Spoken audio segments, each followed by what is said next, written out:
What's up everyone? Alex here. Do you like loot? I'm not talking about pieces of the same gear that's got different stats and are random drops. I'm talking about treasure, gold, and wealth. Okay, maybe playing Dragon Quest Treasures isn't gonna win you $1 million, but what it will give you is a sense of satisfaction that's vastly different from other RPGs out there. It's a search of fortune in its most distilled sense. Gain notoriety by building up your coffers, recruit new members for your gang to help gather even more treasure, and repeat the process. You wouldn't even think that there's a storyline here, and there is. But if searching tons of loot and the thrill of earning a ton of gold sounds appealing to you, then you'll enjoy what Dragon Quest Treasures has to offer. Dragon Quest Treasures is an action RPG set in the Dragon Quest universe. It is a pseudo-prequel to Dragon Quest XI featuring Erik and Mia, co-developed by Toes and Square Enix, and published by the latter, who provided me with this game code. Dragon Quest Treasures is only available on the Nintendo Switch. Contrasting with the highly memorable adventure found in Dragon Quest XI, Dragon Quest Treasures' story is pretty simple. Erik and Mia stumble upon another world where treasure can be found in the remains of massive dragons that have formed the continent of Draconia. Aided by their new friends Porcus and Persella, they'll have to gather 7 dragon stones that potentially have the power to send them back home, all the while fending off pirates and treasure hunters vying for control of these precious artifacts. And that's the story. While there are still twists and turns that can be found in Dragon Quest Treasures, the main design of the game revolves around being able to jump in and out of gameplay in a quick fashion, so that you can get quick fixes. Again, that's not to say that the game has zero story. The various characters you'll meet have charming and interesting personalities, and in true Dragon Quest fashion, many are quirky and memorable. If you've never played any Dragon Quest game before, expect a ton of puns and lots of lighthearted moments. Before I talk about its gameplay loop, I think it's important to mention that its beginning is a bit too long. This is peppered with tutorials that try to ease you into the gameplay loop slowly so that you can get used to what the game expects of you. It takes a little bit over an hour to get through things if you don't know what you're doing. And by that, I'm talking about getting to your base and actually being allowed to explore the other isles of Draconia. I just thought that I'd put that out there because this might be tedious for some who just want to get in there and play. When you're able to get into the isles, however, that's where Dragon Quest Treasures truly shines.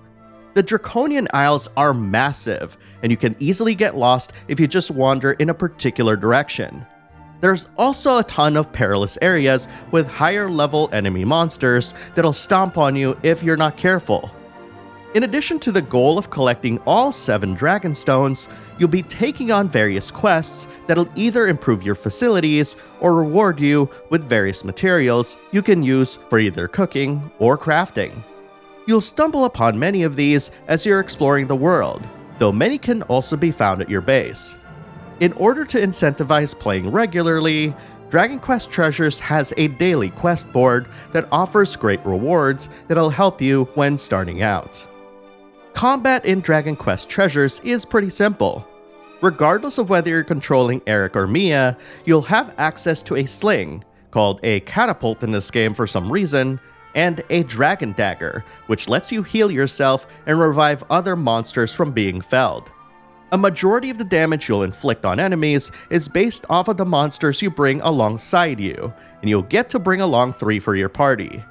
Recruiting new monsters is simple enough. You defeat them, and they have a chance of being recruited back at your base. You can shoot them with buddy bullets to increase the likelihood that they'll appear at your base, should you wish to do so. Your monster composition is pretty important in a few ways.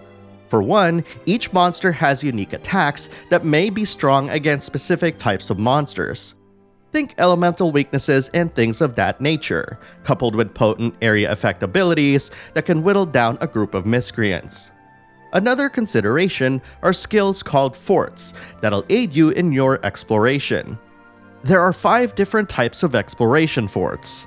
A scan that'll allow you to find nearby nodes to collect materials with, a trampoline that'll let you reach greater heights, a stealth function that'll not only allow you to slip past and collect nearby materials from powerful enemies, but also lets you pass through passages with low clearance, glide, which allows you to float down to lower elevations gracefully, in addition to allowing you to travel through wind gusts, and mounts that you can ride on, which will allow you to travel vast distances much quicker. Each monster also has a super fort that can be activated whenever you build up your dragon meter, which often results in sometimes cheeky attack cutscenes that'll deal massive amounts of damage to nearby enemies. Another consideration is the amount of treasure that each monster can hold, and it varies greatly depending on the level and the type of monster you pick.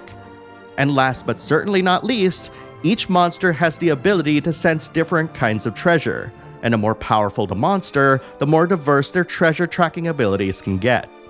These treasure senses, if you will, coincide with a feature in the game called Treasure Forecast, which shakes your typical explorations up a bit. At semi-regular intervals, the types of treasure will change for each island, requiring you to consider your party composition. Composing a party and going to an island that has a 0% match will make it very difficult to find gold treasure chests with loot that's typically valued more than the silver ones that you'll find scattered about. You won't be able to change up your party while you're out and about, which is why it's vital that you have the right party composition before heading out.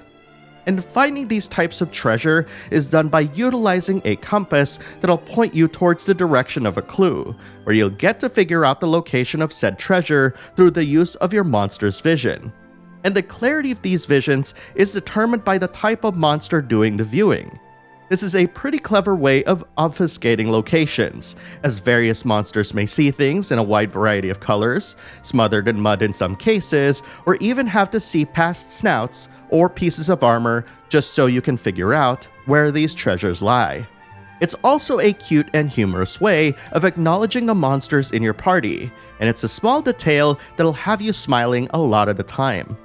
Seeing a hat hamwich vision, for instance, will have you seeing their snout and the rim of their big hat, which is always adorable, if not frustrating, given how it obscures a ton of environmental detail. You'll also be raided by other AI treasure hunters from time to time, which will require you to defend your base by engaging in small wave battles against the opposing team's monsters. Much like the rest of the game, these skirmishes are quick to complete, and also has the interesting side effect of enhancing the value of one of your showcase treasures. And as your gang grows in notoriety and wealth, you'll be able to showcase more and more of your valuable treasure. Doing so will have its value increase at random whenever a monster decides to polish it. And the more notoriety and wealth you gain, the more perks, facilities, and bonuses get applied whenever you journey outward. I greatly appreciate how everything in Dragon Quest Treasures is fairly simple to grasp, so I can focus on either gathering more treasure, there's literally hundreds of them in the game, and enjoying its gameplay loop.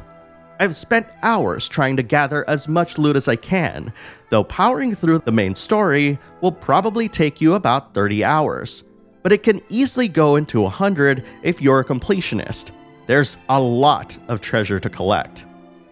All in all, Dragon Quest Treasures is a fantastically satisfying experience that had me wanting to play more just to earn more gold and collect more loot. It's not the deepest of games, but I'd argue that Dragon Quest games have never been about gameplay depth. To me, the games have always been about feeling a sense of adventure with familiar and sometimes wacky monsters, draped with a soundtrack that can be considered as instant classics. And because it's on the Switch, you can pop in and out of Dragon Quest Treasures as often as you'd like. And who knows what kind of treasures you'll get this time around, or the next, or the time after that.